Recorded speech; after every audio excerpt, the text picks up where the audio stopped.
Hi friends, welcome to Meena's menu. இன்றைக்கி நம்ம நாயன்மார்கள் வரிசையில் பார்க்க போகிற நாயன்மார் சத்தி நாயனார். அவரை பற்றி தான் நம்ம தெரிஞ்சுக்க போகிறோம். வாங்க பார்க்கலாம். இன்றைக்கி செவ்வாய் பிரதோஷம் இல்லைங்களா, அதனால் ஒரு ஆராதனை பாடல் சிவபெருமானுக்காக.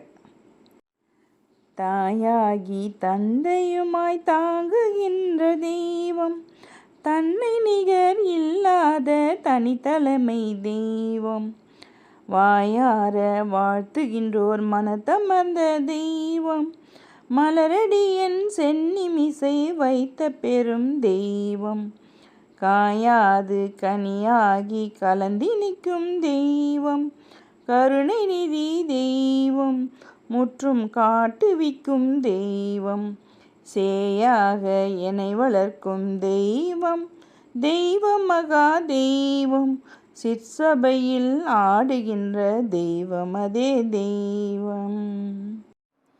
சோழ நாட்டில் இருக்கிற வரிஞ்சையூர் என்ற ஊரில் சத்தி நாயனார் அவதரித்தார்.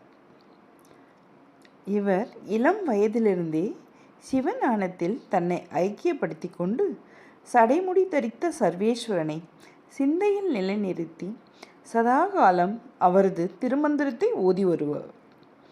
மேலும் சிவனடியார்களுக்கு சிரம் தாழ்த்தி சேவை செய்து அவர்களை சிவனாகவே உருவகித்து வழிபடுபவர். சிவனடியார்களையே சிவனாக நினைத்து திருத்தொண்டுகள் செய்தமையினால் சத்தி நாயனார் சிவனடியார்களை எவரேனும் இகழ்ந்து பேசினால் மனம் பொறுக்காது அடுத்த கணமே இழுத்து பேசியவரின் நாவினை குரட்டினால் பிடித்து அறிந்து விடுவார். இத்தகைய மன வலிமையுடன் சிவபெருமானை போற்றி துதித்து ஒழுகி வந்தமையினால் இவரை எல்லோரும் சத்தி நாயனார் என்னும் திருநாமம் சூட்டி பெருமையுடன் அழைத்தனர். சிவனடியார்களை இகழ்ந்து பேசும் பாதர்களில் நாவினை பிடுங்குவதற்கு வளைந்த தண்டாயுதத்தினால், அதாவது இடுக்கியினால் இழுத்து கூரிய கத்தியினால் அறிந்து சிவத்தொண்டில் உயர்வு பெற்றவராக சக்தி நாயனார் விளங்கினார்.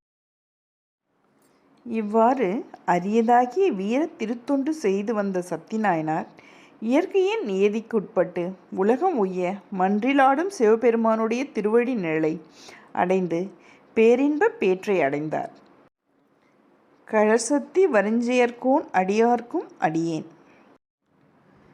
அடுத்து நம்ம பார்க்க போகிற நாயன்மார் ஐயடிகள் காடவர்கோன் நாயனார்.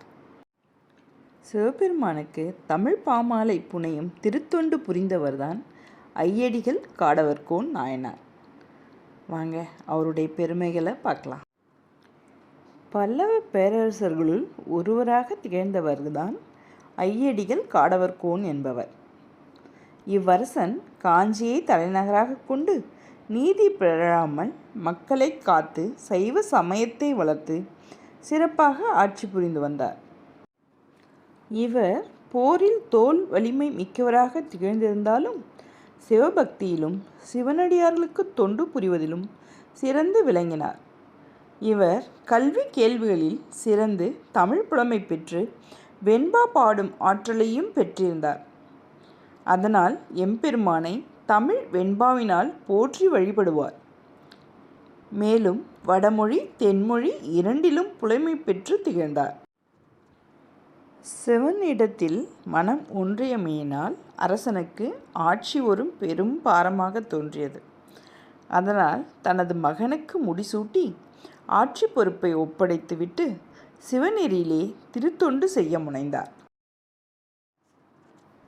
சிவபெருமான் கோவில் கொண்டிருக்கும் திருக்கோயில்கள் எல்லாவற்றையும் தரிசித்து ஒவ்வொரு திருத்தலத்திலும் ஒவ்வொரு வெண்பா பாடி துதித்து வந்தார்.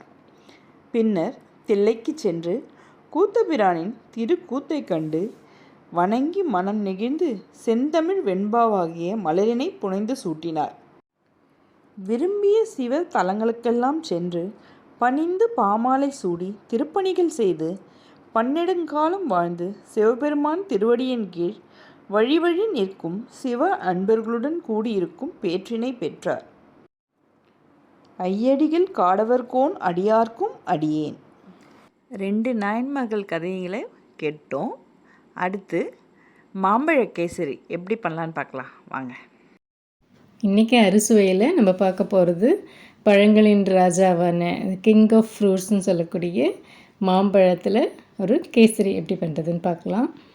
முக்கனியான மாப்பலா வாழையில் முதல்ல வர்றது மாம்பழம் தான். இது வெயில் காலத்தில் கோடை காலத்தில் தான் நிறைய கிடைக்கும். அப்படி கிடைக்கும்போது ஸ்குவாஷு ஜாம் ஜூஸ் அப்படின்னு நம்ம எடுத்துக்கலாம். இப்போது மாம்பழத்தை வச்சு ஒரு கேசரி எப்படி செய்யுதுன்னு பார்க்கலாம். மெஷரிங் கப்பில் 1/2 கப்பு ரவை, 1/2 கப்பு சர்க்கரை, கொஞ்சம் ஒரு சிட்டிகை உப்பு, அப்புறம் மாம்பழம் ஒரு 1/2 கப்பு. ஏன்னா இதுலேயே ரொம்ப ஸ்வீட்டாக இருக்கிறதுனால 1/2 கப் மாம்பழம், முந்திரி, திராட்சை.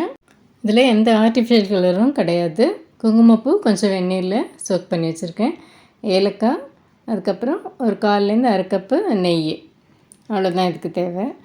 இப்போ இதோட இந்த நெய்யோடு கொஞ்சம் கடலை எண்ணெய் கொஞ்சம் நம்ம சேர்த்துக்கலாம். இல்லை ரிஃபைண்ட் ஆயில் யூஸ் பண்ணுறவங்க ரிஃபைண்ட் ஆயில் கூட கொஞ்சம் சேர்த்துக்கலாம். அப்போ நமக்கு கேசரியில் இந்த கன்சிஸ்டன்சி நல்லா மெயின்டைன் ஆகும், நல்ல சாஃப்டாக இருக்கும். அதனால் இது கொஞ்சம் எண்ணெய் கொஞ்சம் மிக்ஸ் பண்ணி வச்சுக்கலாம். இப்போ இதில் ஒரு நான்ஸ்டிக் பேனோ ஹெவி பாட்டம் குக்கர் அந்த மாதிரி ஏதாவது எடுத்து இல்லை ஒரு 2-3 ஸ்பூன் நெய் விட்டுக்கலாம். நெய் விட்டு நம்ம முதல்ல முந்திரி திராட்சையை நம்ம வறுத்து எடுத்துக்கலாம். முந்திரி திராட்சையை வறுத்து எடுத்துட்டு அதே கடாயில் நம்ம ரவையை போட்டு அந்த 1/2 கப் ரவையை போட்டு நல்லா வறுத்து எடுத்துக்கலாம். நல்லா அந்த நெய்லேயே நல்லா வறுத்துடணும் ரவை. அப்போ தான் கேசரி ரொம்ப நல்லா உங்களுக்கு உதிரி உதிரியாகவும் இருக்கும், நல்லா வெந்துடும், சீக்கிரம் வெந்துடும் உங்களுக்கு. இப்போ அதே நான்ஸ்டிக் பேனில் 1/2 கப்பு, அதாவது ஒரு மெஷர்மெண்ட் ரவைக்கு 3 பங்கு தண்ணி விட்டு கொஞ்சம் ஒரு சிட்டிக்கு உப்பு போட்டுடலாம். உப்பு போட்டு கொதிக்க விடலாம். ஸோ தண்ணி நல்லா கொதிக்கணும். நல்லா தண்ணி கொதித்த உடனே சிம்மில் வச்சுக்கலாம். கேஸ் அடுப்பை சிம்மில் வச்சுட்டு இந்த வறுத்த ரவையை நம்ம அதில் போட்டு கிளறலாம். நல்லா போட்டுட்டு நல்லா கிளறி விடுங்க. சீக்கிரமே நல்லா வறுத்துட்டதுனால நல்லா சீக்கிரம் வெந்துடும். ஒரு 5 நிமிஷம் நல்லா கிளறிட்டு மூடி வச்சிடலாம். இந்த மாம்பழத்தில் பார்த்திங்கன்னா நிறைய vitamin A, vitamin C, vitamin K எல்லாம் நிறைய இருக்குது. இதில் தான் மாம்பழத்தில் தான் நிறைய நார் சத்து இருக்குது, ஃபைபர் கண்டென்ட்ஸ் ஜாஸ்தி இருக்குது இந்த மாம்பழத்தில். அதனால டைஜஷனுக்கு ரொம்ப நல்லது இந்த மாம்பழம். இப்போ நல்லா வெந்துருச்சு, நல்ல ரவை நல்லா சாஃப்டாக நல்லா வெந்துருச்சு. இதுக்கப்புறம் நம்ம இதில் நம்ம 1/2 கப்பு சர்க்கரை 1/2 கப்பு ஆட் பண்ணிடலாம். ஏன்னா மாம்பழமே நல்ல ஸ்வீட்டான மாம்பழம், அதனால் 1:1 சர்க்கரை கரெக்டாக இருக்குது. அதனால் 1/2 கப்புக்கு 1/2 கப்பு சர்க்கரை போட்ட உடனே நல்ல இலகி வரும். அது அப்போ கொஞ்சம் கட்டி கட்டியாக தான் இருக்கும், ஆனால் கலரு சரியாயிடும். இப்போ நம்ம வெந்நீரில் ஊற வச்ச குங்குமப்பூவை ஆட் பண்ணிடலாம். இப்போ பாருங்கள் கலர் அப்படியே சூப்பராக வந்துருச்சு. கலர் நல்லா அப்படியே இப்போயே மாம்பழ கலர் வந்துருச்சு. நல்லா கிளறி விடலாம். இப்போது நல்லா எவ்வளோ கலர்ஃபுல்லாக, எந்த ஆர்டிஃபிஷியல் கலரும் கிடையாது இதில். அதனால் பயப்படாமல் நல்லா சாப்பிட்லாம். இதை குங்குமப்பூக்கும் நிறைய பெனிஃபிட்ஸ் இருக்குது. இந்த மாம்பழம் சாப்பிட்றதுனால ஹை பிபியும் குறையுன்றாங்க, கொலஸ்ட்ராலையும் குறைக்கும் இந்த மாம்பழம். இப்போ நம்ம அந்த 1/2 கப்பு மாம்பழ விழுது நல்லா மிக்சியில் போட்டு நம்ம விழுதாக எடுத்து வச்சுருக்கோம். அந்த மாம்பழத்தையும் நம்ம ஆட் பண்ணியாச்சு. இப்போ பாருங்கள் எவ்வளோ கலர்ஃபுல்லாக இருக்குது, எல்லோ கலர், எந்த ஆர்டிஃபிஷியல் கலரும் இல்லாமல் நேச்சுரல் குங்குமப்பூவும் மாம்பழமும் சேர்த்து மாம்பழ கேசரி ரெடி ஆகிட்டுருக்கு. இப்போ இன்னும் கொஞ்சம் நம்ம நெய் ஆட் பண்ணிக்கலாம். நெய் ஆட் பண்ணிவிட்டு நல்லா மிக்ஸ் பண்ணி விடலாம் கொஞ்சம் நேரம்.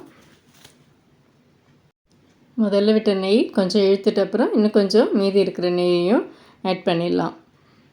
ஆட் பண்ணிவிட்டு நல்லா மிக்ஸ் பண்ணி விட்டுட்டு கடைசியாக நம்ம வறுத்து வச்ச முந்திரி திராட்சையை ஆட் பண்ணிடலாம். இந்த கலோரி அளவு பார்த்திங்கன்னா மாம்பழத்தில் கம்மியாக தான் இருக்குது.